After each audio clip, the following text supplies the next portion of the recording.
నమస్తే అందరికీ. ఈరోజు మనం భగవద్గీతలో 3వ అధ్యాయం యొక్క 17వ శ్లోకం గురించి తెలుసుకుందాం.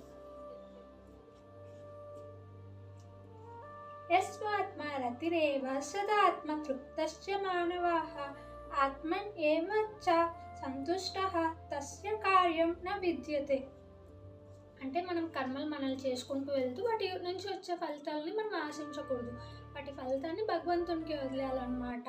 అంటే ఏ ఫలితం వస్తుంది, చెడు వస్తుందా, మంచి వస్తుందా అని చెప్పి మనం ఇంకా ఆశించకూడదు. ఇంకా మన కర్మలు మనం చేసుకోవడం మన బాధ్యత. ఇంకా మన పనులు మనం చేసుకుంటూ భగవత్ సేవ భగవంతునికి నచ్చిన విధంగా, అంటే వేదాల్లో చెప్పిన విధంగా భగవంతుని సేవ మనం చేసుకుంటూ ఉండాలి. ఇలా భగవత్ సేవ చేసుకుంటూ వెళ్తే మెల్లగా కృష్ణ భక్తి భావనలోకి వెళ్ళిపోతారు.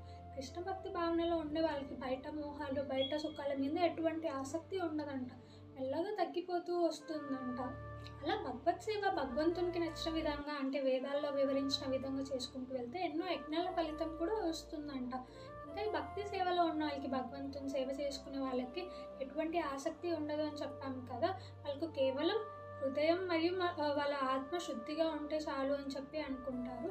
వాళ్ళకి మోక్షం ఖచ్చితంగా లభిస్తుంది అని చెప్పి కూడా వేదాల్లో ఉంటుందంట.